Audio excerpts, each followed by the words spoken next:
Welcome to Ironic Study.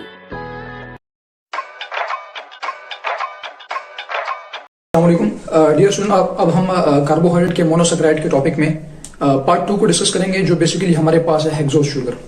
Hexose sugar जैसे आपको पता है कि हमारे पास 6 कार्बन एटम से कंपोज्ड मिलकर बना होता है। ओरिजिनल फार्मूला है C6H12O6 और मोस्ट कॉमनली जो उसमें अकर करते हैं मॉलिक्यूल वो ग्लूकोज और फ्रक्टोज है। और जो ग्लूकोज है बेसिकली ब्लड शुगर कहते हैं उसको कॉमनली, और जो फ्रक्टोज है बेसिकली उसको फ्रूट शुगर कहा जाता है। अब जो ग्लूकोज मॉलिक्यूल है उसके पास चूंकि एल्डिहाइड ग्रुप होता है तो वो बेसिकली हमारे पास है पॉलीहाइड्रोक्सी एल्डिहाइड, उसकी बेस पर उसे कहा जाता है आल्डोज शुगर या आल्डो हेक्सोज शुगर। सिमिलरली जो फ्रक्टोज है वो फूड में ज्यादा अकर करता है, उसे कहा जाता है पॉलीहाइड्रोक्सी कीटोन शुगर, क्योंकि उसमें कीटोनिक ग्रुप होता है तो उसे कहते हैं कीटोज शुगर या कीटो हेक्सोज शुगर। अब जो ग्लूकोज मॉलिक्यूल है बेसिकली और जो फ्रक्टोज है ये दोनों हमारे पास दो फॉर्म एग्जिस्ट करते हैं। एक हमारे पास होता है ओपन चेन फॉर्म और दूसरा हमारे पास होता है रिंग चेन फॉर्म। अब हम बेसिकली इस वीडियो में यही बताने की कोशिश करेंगे कि जो ओपन चेन फॉर्म है जब वो किसी भी सोल्यूशन के अंदर जाता है तो वो रिंग फॉर्म में कैसे तब्दील हो जाता है। तो बेसिकली हम अभी स्ट्रक्चर ड्रा करने की कोशिश करेंगे। जो ओपन फॉर्म है उससे कैसे वाटर मॉलिक्यूल एलिमिनेट होता है, वो कैसे हेक्सोज में जाता है, और इसके अलावा हेमिकीटल जो बॉन्ड है वो किसे कहते हैं, ग्लाइकोसाइडिक बॉन्ड कैसे कहते हैं, और पॉलीहाइड्रोक्सी एल्डिहाइड और कीटोन का मतलब क्या है। तो शुरू करते हैं इसको। अब सबसे पहले हम देखते हैं ग्लूकोज मॉलिक्यूल जो है बेसिकली ये हमारे पास ब्लड शुगर है और ये दो फॉर्म में एग्जिस्ट करता है। एक हमारे पास होता है ओपन चेन फॉर्म, दूसरा हमारे पास होता है रिंग चेन फॉर्म या क्लोज चेन फॉर्म। तो सबसे पहले हम उसको ड्रा करने की कोशिश करते हैं। जनरल फार्मूला है दोनों का C6H12O6, दोनों आपस में आइसोमर्स हैं, सेम फार्मूला है। सिर्फ फर्क यह है कि इसमें हमारे पास होता है एल्डिहाइड ग्रुप और यहां हमारे पास होता है कीटोन ग्रुप।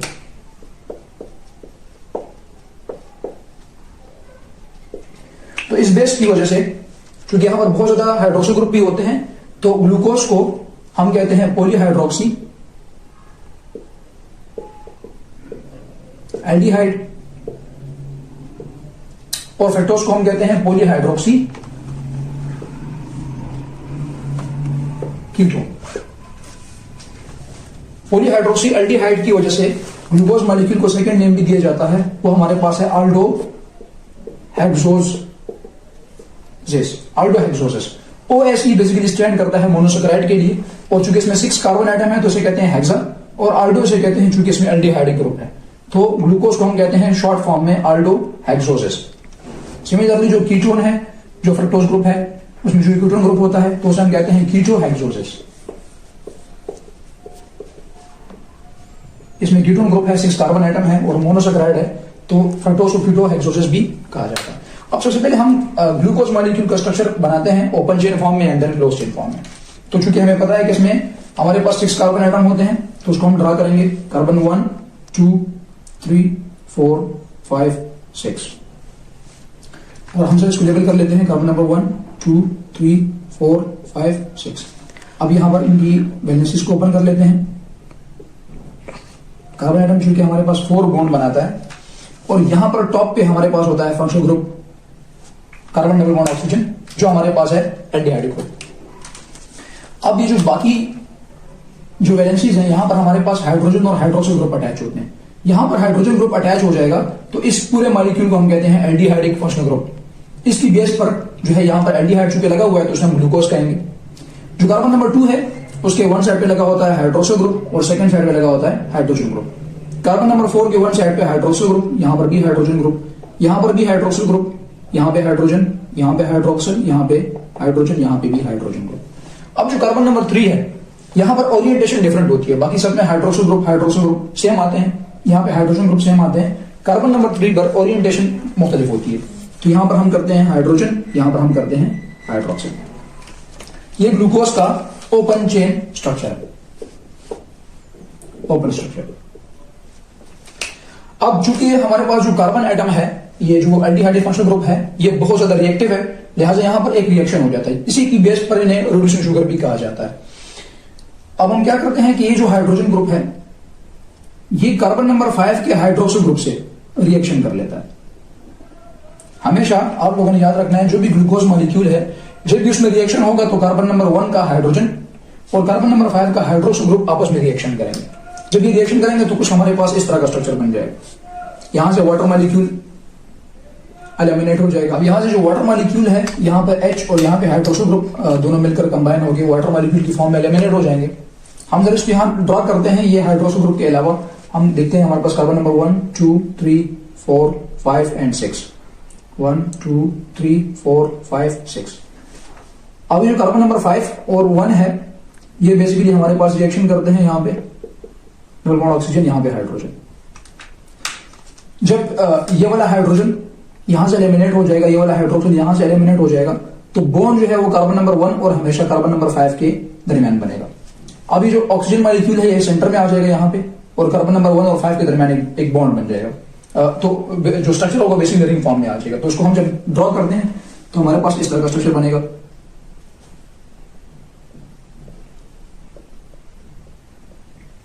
अभी हमारे पास है carbon number 1, carbon number 2, carbon number 3 4 5 और कार्बन नंबर 5 के ऊपर है कार्बन नंबर 6। तो बेसिकली हमारे पास ये स्ट्रक्चर आ गया। कार्बन नंबर 1 है, उसका हाइड्रोजन मॉलिक्यूल एलिमिनेट हो गया, ये ऑक्सीजन बीच में आ गया यहाँ पे, और कार्बन नंबर 5 जो है वो यहाँ पे आ गया, और हमारे पास इस तरह का एक स्ट्रक्चर बन जाएगा जो कि बेसिकली हमारे पास है रिंग फॉर्म। तो इसे हम कहते हैं रिंग फॉर्म। अब अगर इस स्ट्रक्चर को हम देखें तो इसमें हमारे पास हैं 5 carbon atoms, 1 2 3 4 5 and 1 oxygen atom. 5 carbon atom and 1 oxygen atom. तो टोटल इसमें 6 एलिमेंट्स हैं। 5 कार्बन है, 1 ऑक्सीजन है। इस तरह के स्ट्रक्चर को हम बोलते हैं हेक्सागोनल स्ट्रक्चर। तो हेक्सो शुगर बन जाएगा हमारे पास, इसमें हेक्सागोनल स्ट्रक्चर होगा। और ऐसे जो रिंग होती है जिसमें 5 कार्बन होते हैं और 1 ऑक्सीजन एलिमेंट होता है, इस रिंग को हम कहते हैं पायरानोज रिंग। ऐसी रिंग जिसमें हमारे पास हो 5 कार्बन एटम्स और 1 ऑक्सीजन एटम मिलाकर हेक्सागोनल स्ट्रक्चर हो, 6 एलिमेंट हो, उसे कहते हैं पायरानोज रिंग। अब आप लोगों ने याद रखना है, जब भी ग्लूकोज मॉलिक्यूल रिएक्शन करेगा या कार्बोहाइड्रेट मॉलिक्यूल में जो भी मॉलिक्यूल रिएक्शन करेंगे, तो उसमें हमारे पास जो बॉन्ड होगा उसे कहते हैं ग्लाइकोसाइडिक बॉन्ड।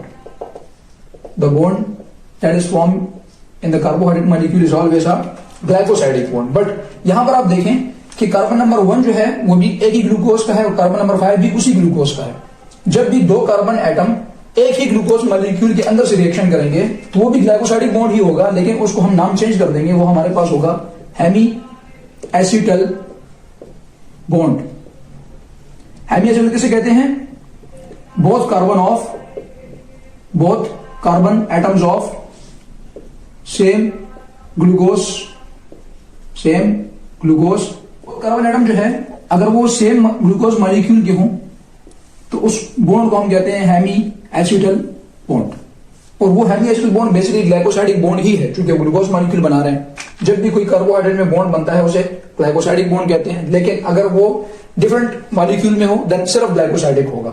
अगर सेम ग्लूकोज मॉलिक्यूल में हो और 2 कार्बन एटम हो सेम ग्लूकोज के, उसे बोलेंगे हेमी एसिटल बॉन्ड। और हेमी एसिटल इसे क्यों बोलते हैं? क्योंकि ये एल्डिहाइड ग्रुप की वजह से बनता है। अगर कीटोन की वजह से बनेगा, जैसे यहां इस केस में जो हम बनाएंगे उसे बोलेंगे हेमी कीटल बॉन्ड, क्योंकि वो कीटोन की वजह से बनेगा। अगर एल्डिहाइड की वजह से बनेगा उसे कहेंगे हेमी एसिटल बॉन्ड। और ये जो रिंग है ये बहुत ज्यादा इंपॉर्टेंट है एमसीक्यूज के हवाले से। जब भी एल्डिहाइड मॉलिक्यूल आपस में रिएक्शन करते हैं या ग्लूकोज मॉलिक्यूल करते हैं तो वो ओपन चेन फॉर्म से आ जाता है रिंग फॉर्म में, और रिंग फॉर्म में उसके पास होते हैं 5 कार्बन एटम्स, 1 ऑक्सीजन एटम, और वो बनाते हैं हेक्सागोनल रिंग स्ट्रक्चर। इस तरह के रिंग स्ट्रक्चर को हम कहते हैं पायरानोज रिंग, जिसमें 5 कार्बन एंड 1 ऑक्सीजन एटम होते हैं। तो ये बेसिकली आपने याद रखना है। इसमें एक हमारे पास पायरानोज रिंग है, एक हमारे पास ग्लूकोज मॉलिक्यूल में हेमी एसिटल बॉन्ड पाया जाता है, और इसको ब्लड शुगर भी कहा जाता है। इसमें बहुत ज्यादा हाइड्रोक्सी ग्रुप होते हैं, इसलिए इसको पॉलीहाइड्रोक्सी एल्डिहाइड कहा जाता है। इसके बाद हम डिस्कस करेंगे फ्रक्टोज में जो कीटोन ग्रुप है उसमें हेमी कीटल जो बॉन्ड है वो कैसे बनता है। इसके बाद हम जरा फ्रक्टोज मॉलिक्यूल को देख लेते हैं जिसमें कीटोन ग्रुप पाया जाता है। तो उसको हम जरा यहां पर डिफरेंशिएट कर लेते हैं। अब जो फ्रक्टोज है उसका भी सेम फार्मूला है, बिकॉज दोनों आपस में आइसोमर्स हैं। तो हम लिखते हैं 1 2 3 4 5 6। अब यहां पर इनकी वैलेंसीज ओपन करते हैं। सेम है सब कुछ, जस्ट फर्क क्या है कि यहां पर जो हमारे पास फंक्शनल ग्रुप है वो कार्बन नंबर 1 पे अटैच होता है ग्लूकोज के केस में, और फ्रक्टोज के केस में जो फंक्शनल ग्रुप है वो कार्बन नंबर 2 पर अटैच होता है। तो हम कहते हैं 1 2 3 4 5 6 कार्बन। अब बाकी हमने जब अरेंजमेंट करनी है वो हमने बिल्कुल सेम करनी है। यहाँ पर हाइड्रोक्सिल ग्रुप है, बाकी हाइड्रोजन ऐड कर देने हैं। कार्बन नंबर 3 पे ओरिएंटेशन डिफरेंट है, तो यहाँ पर हाइड्रोक्सिल, यहाँ पे हाइड्रोजन, यहाँ बाकी जगह पे हाइड्रोक्सिल ग्रुप अटैच होंगे। तो इसको ड्रा करना बिल्कुल सिंपल है। ये हमारे पास ओपन स्ट्रक्चर है। जब इसको सोल्यूशन की फॉर्म में लेके जाएंगे तो ये आपस में रिएक्शन करके रिंग फॉर्म बनाएंगे। अब यहाँ पर ये है कि यहाँ पर कार्बन नंबर 1 और 5 के दरमियान रिएक्शन हो रहा था, जब यहाँ पर जो है वो कार्बन नंबर 2 और कार्बन नंबर 5 के दरमियान रिएक्शन होगा, क्योंकि फंक्शनल ग्रुप हमारे पास कार्बन नंबर 2 पे मौजूद है। इसको हम कहते हैं आर मॉलिक्यूल, इसे भी कहते हैं आर मॉलिक्यूल।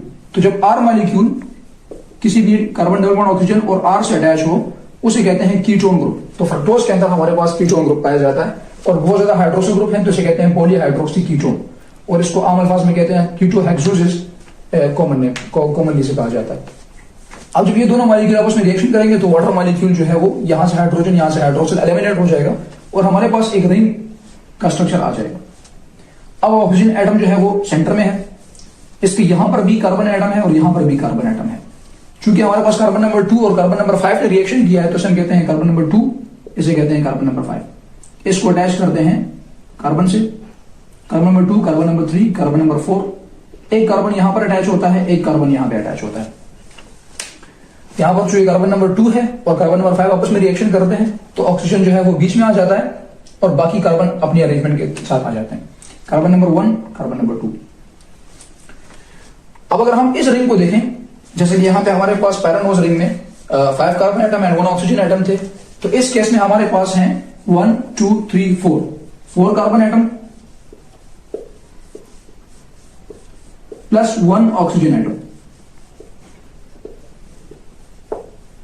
तो ऐसा रिंग स्ट्रक्चर जिसमें हमारे पास 4 कार्बन हो, 1 ऑक्सीजन हो, उसे हम कहते हैं पेंटागोनल रिंग।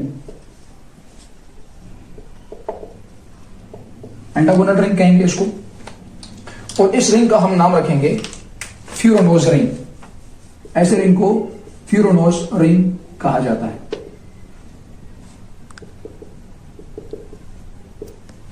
तो फ्रक्टोज के अंदर जो रिंग पाया जाता है वो हमारे पास है फ्यूरोनोज रिंग, और ग्लूकोज के अंदर जो रिंग पाया जाता है वो हमारे पास है पैरानोज ring.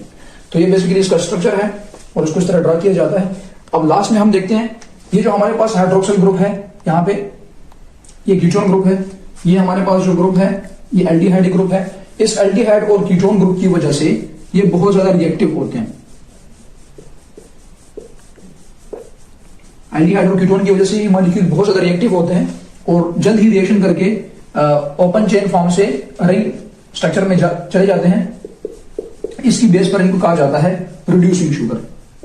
So all monosaccharide molecules are reducing in nature और they are called as reducing sugar because of aldehyde and ketone group. तो ये बेसिकली हमारे पास हमारे पास ओपन चेन स्ट्रक्चर था और रिंग स्ट्रक्चर था ग्लूकोज और फ्रक्टोज का।